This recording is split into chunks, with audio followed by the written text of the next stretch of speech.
Welcome back to Haunted and Historic Australia for another episode in our Ghost series.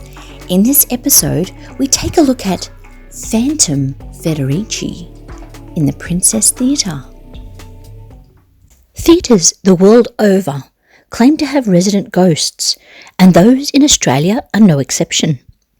Australia's oldest surviving playhouse, the Theatre Royal in Hobart, for example, has Fred, a friendly, smiling phantom who is credited with having saved the little architectural gem he calls home by lowering the safety curtain when fire broke out backstage in 1984.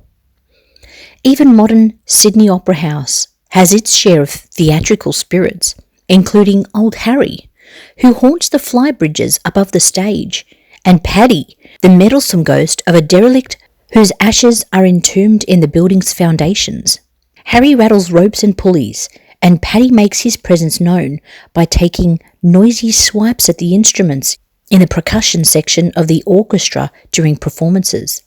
Freddie, Harry and Paddy sound pretty frightening, as well as many others around theatres in Australia. However, the award for Australia's top theatrical ghost must go to Signor Federici, a true phantom of the opera who manages to achieve maximum effect with minimum fuss, and who has been alarming actors, singers, dancers, managers, technicians and patrons at Melbourne's Princess Theatre for more than 100 years. Even Bert Newton had his own experience at the theatre. The site in which Princess Theatre is located today was once Astley's Amphitheatre. It opened for business on the 11th of September 1854. It was built by Thomas Mooney, a hotelier, and George Lewis, who is a circus entrepreneur. Built in the image of London's successful Astley's Amphitheatre, it hosted a variety of entertainments in similar fashion to the old El Caballo Blanco in Sydney, beautiful riders, circus-style mischief, as well as drama, concerts, public meetings and lectures over a 2.5-year span. For some reason, it did not do as well and had to close within a year. Paul Lewis was out of money and it had to be sold on to someone else. Astley's also operated as a ballroom over the summer of 1855 to 56. It must not have done very well, as it changed hands over the next 3 decades several times. It underwent several renovations, including a significant one in 1865. The outside shell remained pretty much the same. The inside was completely gutted. It fell into disrepair and was closed in 1885, and then demolished to make way for the current Princess Theatre. Federici's story begins on a chilly autumn night in 1888, when the grand old princess, which was then the grand new princess, was packed to the rafters. Elegant ladies with bustles you could rest your beer on, and gentlemen wearing tall silk hats lounged in the dress circle. Merchants and their wives, decked out in their Sunday best, filled the stalls, and the gods was crammed to overflowing with noisy housemaids in their smartest bonnets and apprentices in their shiniest boots. All had come to see and hear a new production of Faust, the most popular opera of the time, and as the night sped on and the drama built to a climax, none doubted they had got their money's worth. In the last act of the opera, while the deranged heroine Marguerite expires in a prison cell, the devil, Mephistopheles, claims the guilt-ridden hero, Faust, and drags him down into the fiery depths of hell. Melodramatic stuff indeed, and when elevated by Gounod's stirring music, guaranteed to move an impressionable audience like this one. There were sighs and gasps aplenty when this moment was reached, and not a few of the ladies in the audience suffered palpitations. The hapless heroine was sung by Nellie Stewart, darling of the Australian stage for 40 years, Faust by an English tenor, Clarence Lemaine, and Mephistopheles by the celebrated basso Signor Federici. At the climax of the scene, Federici threw his scarlet cloak around Mr. Lemaine. Steam began to rise around their feet, coloured orange and red flickering limelights. Then the trapdoor on which they stood slowly descended, the two singers disappearing as if by magic beneath the stage. A storm of applause and shouts of "Bravo!" drowned the final chorus. The faces of the conductor and players in the pit glowed with unabashed pride. Singers in the wings smiled with self-satisfaction, and the promoters rubbed their hands together. A long and successful season seemed assured, but all was not well. In the cellar beneath the stage, the trapdoor came to a shuddering halt. Lemaine stepped off and headed straight for the stairs to take his bows. Signor Federici seemed to hesitate, then pitched forward into the arms of the steam machine operator, the victim of a massive heart attack. The basso was carried upstairs unconscious, the pallor of death already on his face, and laid on a settee in the green room. Someone went for a doctor, while others fussed over their colleague or stared in disbelief. His distraught wife arrived, closely followed by the doctor, who made a hasty examination, then ordered that the patient be laid out, full length on the carpet. 2 galvanic batteries were fetched and leads attached. The doctors frantically tore open Federici's costume and applied these to his barrel-like chest. Electric shocks sent spasms through the singer's limp body, but failed to restart his heart. It was, as the press reported, a scene both tragic and macabre. The red skullcap and false beard had been removed and the doublet ripped, but the cloak, the red silk tights, the sharp-pointed shoes, and the rest of the satanic regalia the singer had worn on stage still clothed his now lifeless body. Stunned silence descended over the watchers, broken only by the sobbing of the widow and the moans of several swooning chorus girls. Federici was the stage name of Frederick Baker, a 38-year-old Italian-born Englishman who enjoyed some success in London and New York, being signed up to Williamson, Garner and Musgrove, who had formed in 82 and then split in 1890. He had made his reputation in the comic operas of Gilbert and Sullivan, creating the role of the Pirate King in the Pirates of Penzance, and making a specialty of the title role in The Mikado. When he arrived in Melbourne in June of 1887 with his wife and 2 children, he was already suffering from chronic heart disease. A certain hauteur in his manner and lack of abandon in his acting, remarked on by the press, may have been due to the precarious state of his health. On the Monday following his death, Federici was buried in the Church of England section of Melbourne's General Cemetery. The minister officiating collapsed at the graveside and had to be cared for by a doctor, while the rest of the service was read by one of the mourners. The Princess Theatre remained closed that night as a mark of respect for its late star, but the Faust season recommenced the next night, a substitute singer taking the role of Mephistopheles. When that performance ended and the cast assembled on stage for their curtain calls, some of them swore that Federici's ghost was with them, that 2 Mephistopheles in identical red costumes stepped forward to take their bows that night.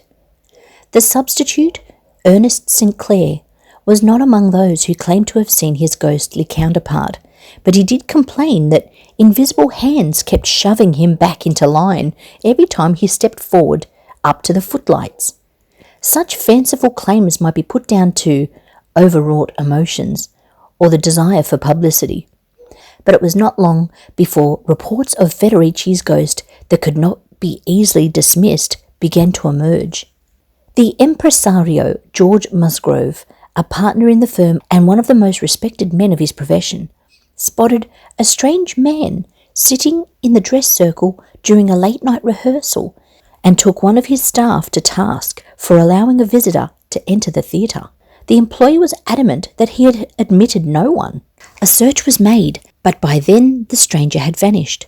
Musgrove never claimed it was Federici's ghost he had seen, but others did, and after that many claimed to have also seen it. Even more said that they had felt the ghost brush past them in the theatre's narrow corridors, and any mishap or equipment failure that occurred was blamed on him. Never slow to capitalise on publicity, the theatre's owner put it about that they were willing to pay £100 to any member of the public prepared to spend a night alone in the theatre. But there is no record of anyone taking up that challenge, or that they were really prepared to part with such a large sum.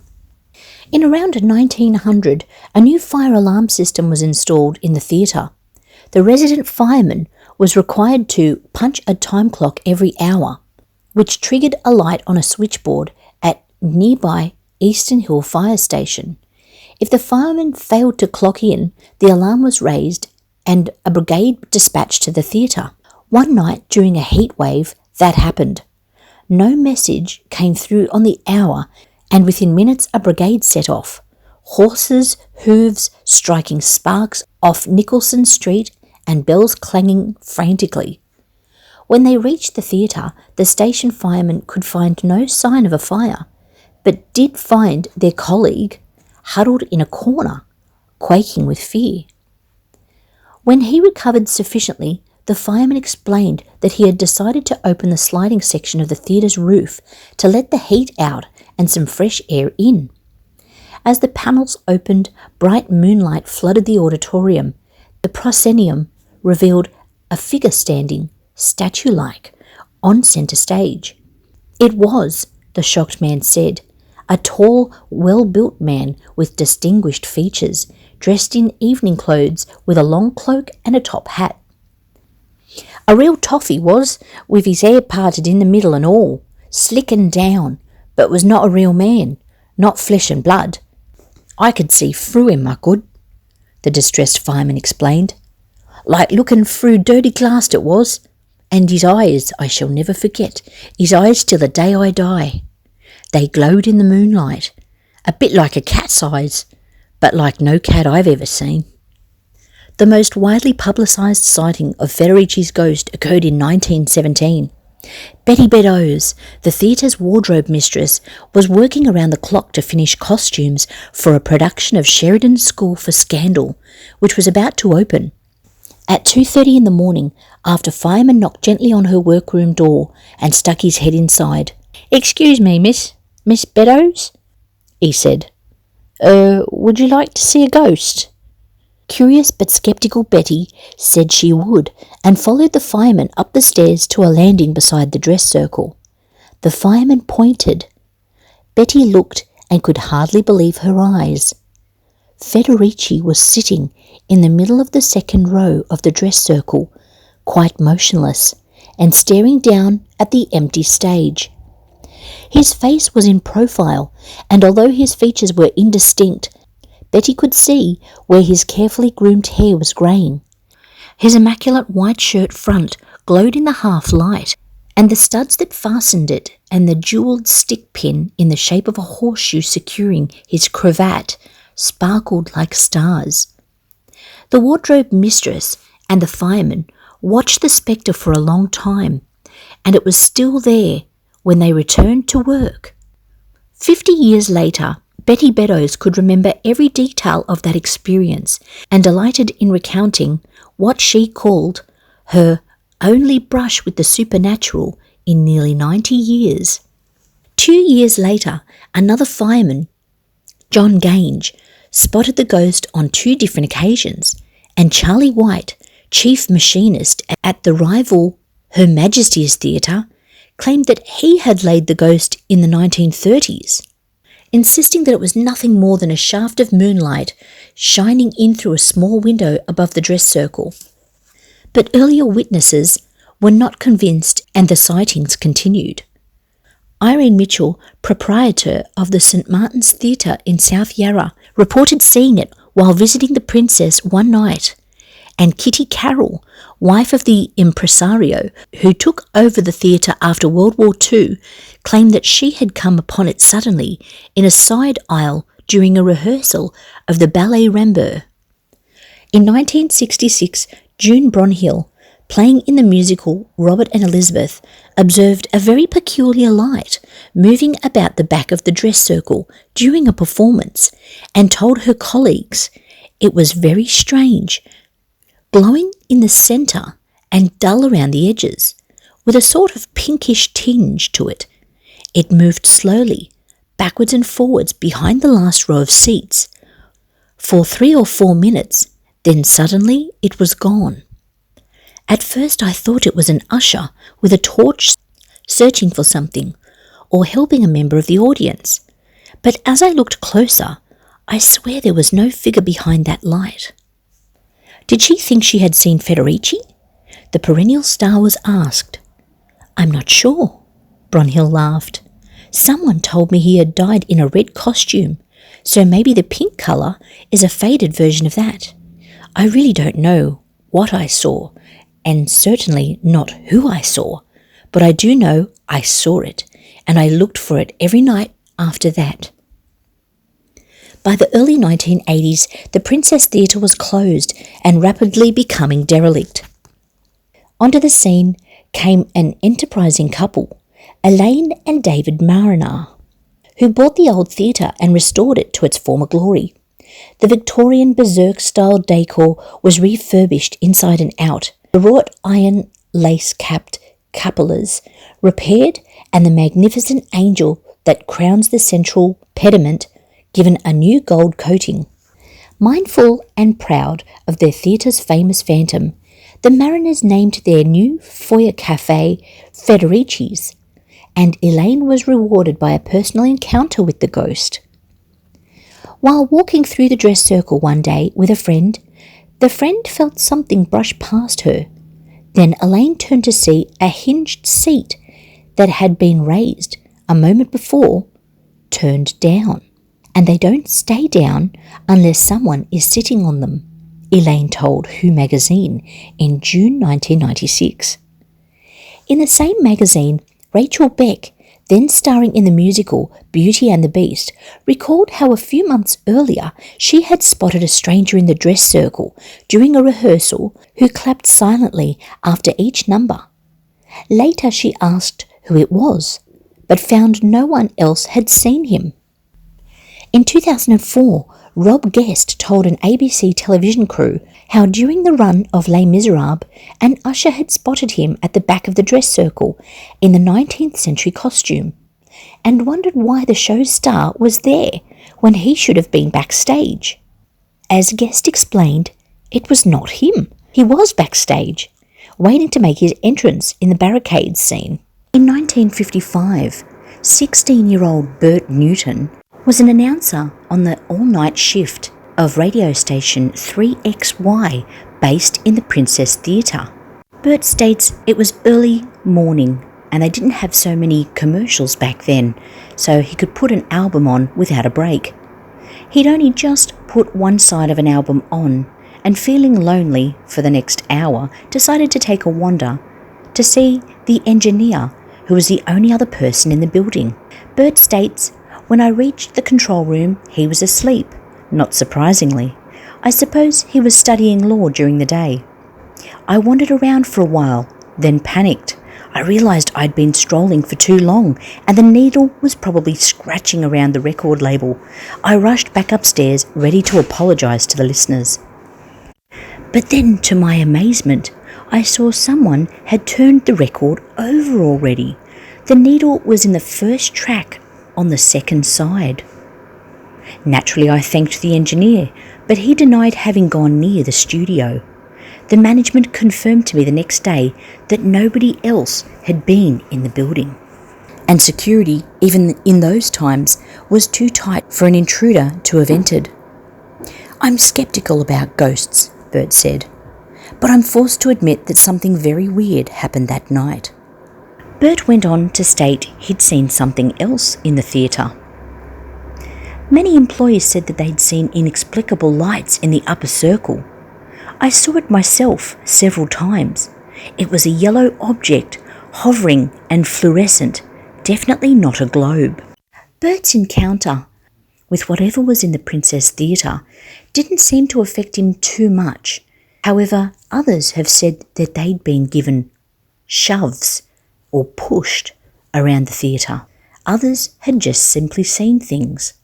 And so the seemingly endless reports keep coming. And are they good for business? Well, of course they are.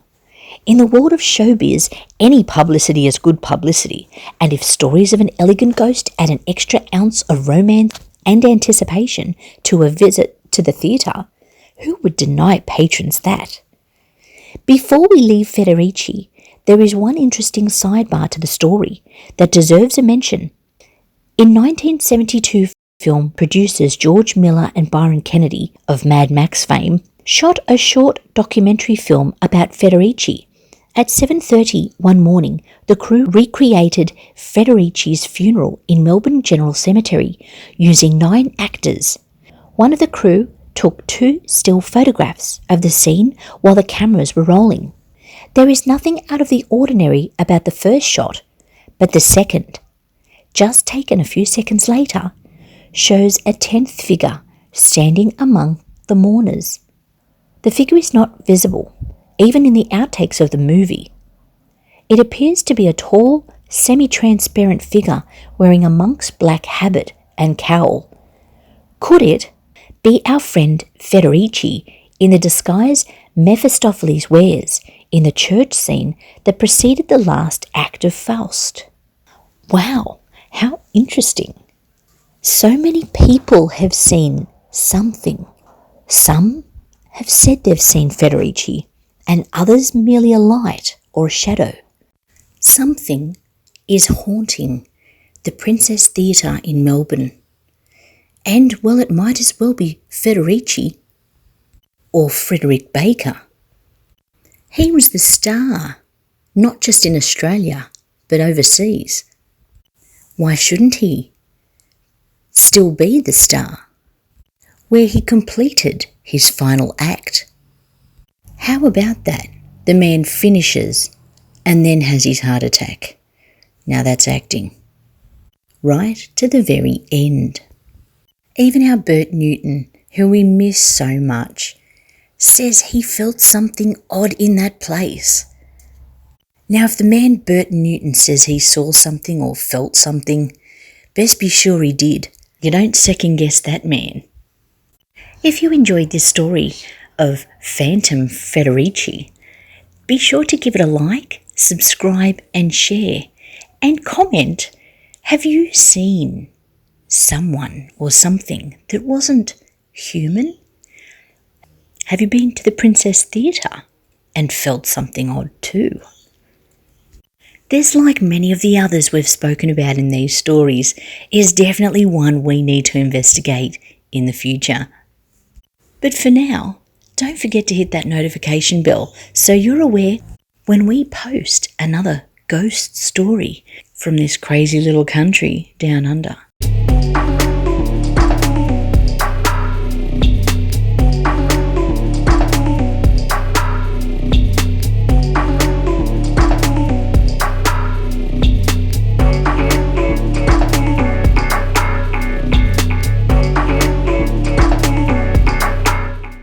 Oh! Now, Peachy, let it go! No, Peachy, whatever you do. Peachy, there you go. Oh, no, Peachy, no, Peachy, please. Here, Peachy. Here, Peachy. Here, Peachy. Oh, Peachy. There you go. There you are. Oh,